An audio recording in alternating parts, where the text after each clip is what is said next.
दृष्टि दीजिएगा। और आज जो कार्यक्रम का समापन ये जो बनाया जाता है उसके बारे में क्या कहना चाहते हैं? कौन से मुद्दे वही चेंज हुए हैं या आज क्या डिसाइड हुआ है उसके बारे में? मैं दर्शन वधवा, महासचिव GIEAI क्लास 1 एसोसिएशन। आज हमारी ये जो नॉर्दर्न जोन की कन्वेंशन हुई है यहाँ पर लखनऊ में, उसका जो मेन मुद्दा है जो हम चाहते हैं सरकार से, वो ये है कि हमारे पब्लिक सेक्टर की, सार्वजनिक क्षेत्र की 4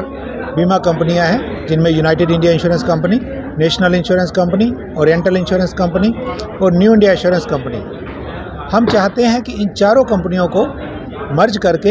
एक LIC की तरह बड़ा निगम बनाया जाए, ताकि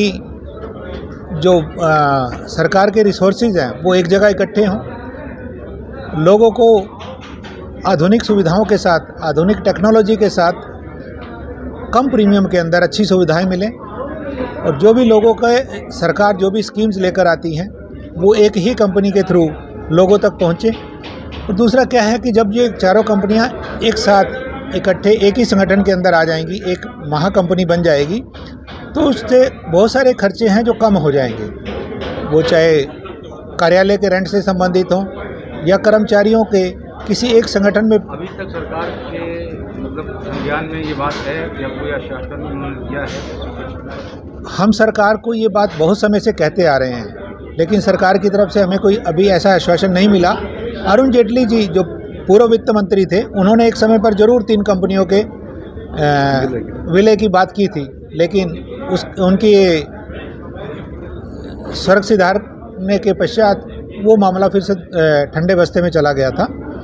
जिसके लिए हम फिर से सरकार से आग्रह कर रहे हैं कि चारों कंपनियों का विलय किया जाए, ताकि लोगों को सस्ती सेवाएं मिल सकें। कितना समय हो गया आपको ये मांग करे हुए? करीब 10 साल से हम इस संघर्ष में जुटे हुए हैं,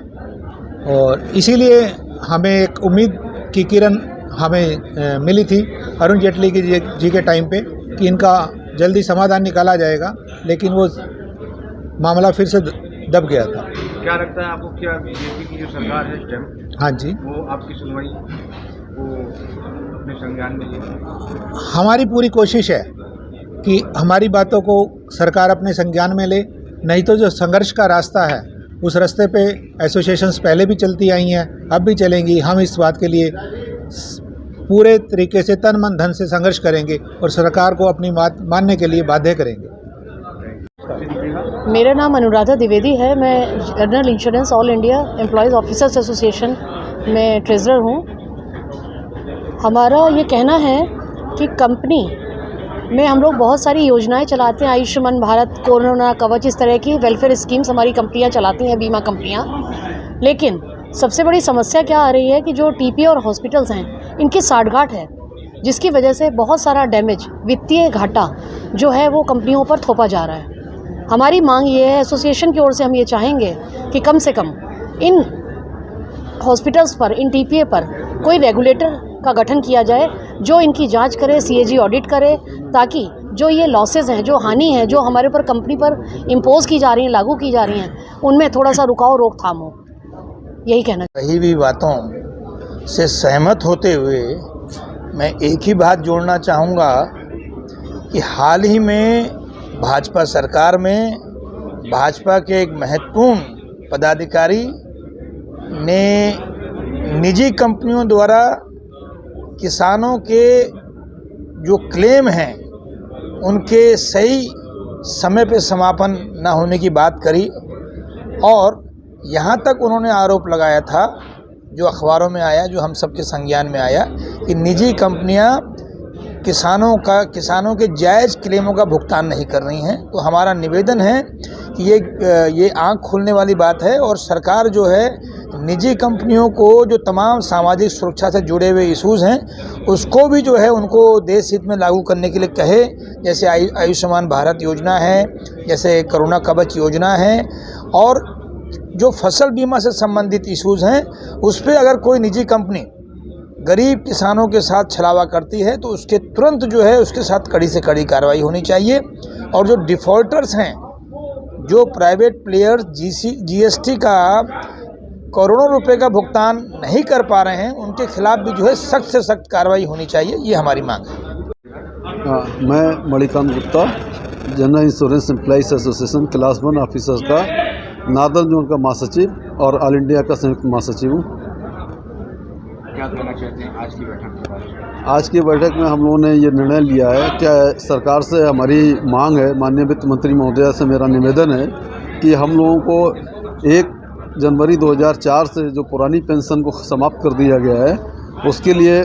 जल्दी से जल्दी पुरानी पेंशन सभी कर्मचारियों को, पब्लिक सेक्टर से हम सरकार के अन्य जो भी कर्मचारी हैं उनको पुरानी पेंशन बहाल की जाए और NPS जो नेशनल पेंशन सिस्टम है उसको तुरंत जो है ख़त्म करने की मांग है हम लोगों की। तो और जैसे पता चला है कि सरकार ने कमेटी का गठन किया है, लेकिन उस कमेटी के गठन के साथ न्याय होना चाहिए और जल्दी से जल्दी नई पुरानी पेंशन स्कीम को जो है लागू किया जाए। सेकेंडली, पेंशन को लेकर बहुत से लोग परेशान हैं जी, जिनकी पुरानी पेंशन अभी तक नहीं हुई, बहुत लोग संघर्ष कर रहे हैं जी। क्या आपको लगता है कि ये बीजेपी की सरकार सुनवाई करेगी? हाँ, मेरे को इसलिए लगता है क्योंकि पुरानी पेंशन के अंतर्गत जहाँ जहाँ भी 4 राज्यों में चुनाव हुए हैं और वहाँ पर दूसरी गवर्नमेंट के द्वारा उन्होंने अपने एजेंडा में लिया था कि हम पुरानी पेंशन बहाल कर देंगे और उस आधार पर वो वहाँ पर जीते हैं। तो और इन्होंने भी एक कमेटी का गठन कर दिया अभी रिसेंट कि पुरानी पेंशन के लिए भारत सरकार द्वारा गठन किया, तो उसके नॉर्थ ब्लॉक के द्वारा कि पुरानी पेंशन के लिए बहाली के लिए कमेटी के उन्होंने विचार विमर्श के लिए उनको भेजा है कि कैसे हम इस पुरानी पेंशन को वापस करें और जिस पर सरकार पर बहुत ज़्यादा बोझ भी ना पड़े। तो मेरा कहना सरकार से यही है कि पुरानी पेंशन जो 1/1/2004 से हम लोगों को लागू करनी है उनको, और 31 दिसंबर 2003 को जो उन्होंने बंद की है उसी आधार पर उसी पुरानी पेंशन स्कीम को जो नए लोगों को पेंशन स्कीम नहीं मिली है NPS को बंद किया जाए, क्योंकि इन पर NPS का कोई आधार नहीं है। जहाँ जहाँ भी पैसा लगा, सरकार का पैसा लगने के बाद कोई भविष्य में ये सिक्योरिटी नहीं है कि उनको कितना पेमेंट वापस मिलेगा। तो और पूरी उम्मीद है कि सरकार हम जैसे कर्मचारियों के, राज्य सरकार, पब्लिक सेक्टर और बाकी भी और बहुत से ट्रेड यूनियंस हैं जो सरकार से मांग कर रहे हैं कि पुरानी पेंशन बहाल की जाए। और इसलिए भी मुझे उम्मीद लग रही है कि अब जो सरकार का वोट बैंक है वो पुरानी पेंशन के आधार पर अभी जो है 56% चला गया है। अदर गवर्नमेंट्स के पास, अदर जो पार्टीज़ हैं इनके पास 44% जो है वोट बैंक रहेगा। तो जनसंख्या के आधार पर सरकार को भी ये सोचने पर मजबूर होना पड़ रहा है। और ये हमारा जो संघर्ष है, ये संघर्ष के साथ उनके बड़े बनर्म निवेदन के साथ उनसे माननीय वित्त मंत्री महोदया से हमारा निवेदन है कि वो हम लोगों के हित के लिए, परिवार के हित के लिए, और हम कर्मचारी एक भारत सरकार के ही नागरिक हैं, तो उन नागरिकों का, उनके परिवारों का ध्यान रखते हुए, और बुजुर्ग होने पर जब आदमी रिटायर हो जाता है तो उनके लिए सिक्योरिटी का एक बहुत बड़ा माध्यम जो है पुरानी पेंशन ही होती है। अगर पुरानी पेंशन नहीं एक साथ पैसा मिलता है तो कुछ नहीं पता आजकल बच्चों का कि वो पैसा उनसे किस प्रकार से छीन लेते हैं। वो बेचारे जो रिटायर्ड लोग होते हैं वो सड़कों पर आ जाते हैं और वृद्धाश्रम या सड़कों पर अपना जीवन यापन व्यतीत करते हैं। तो कृपया, ओके, थैंक यू।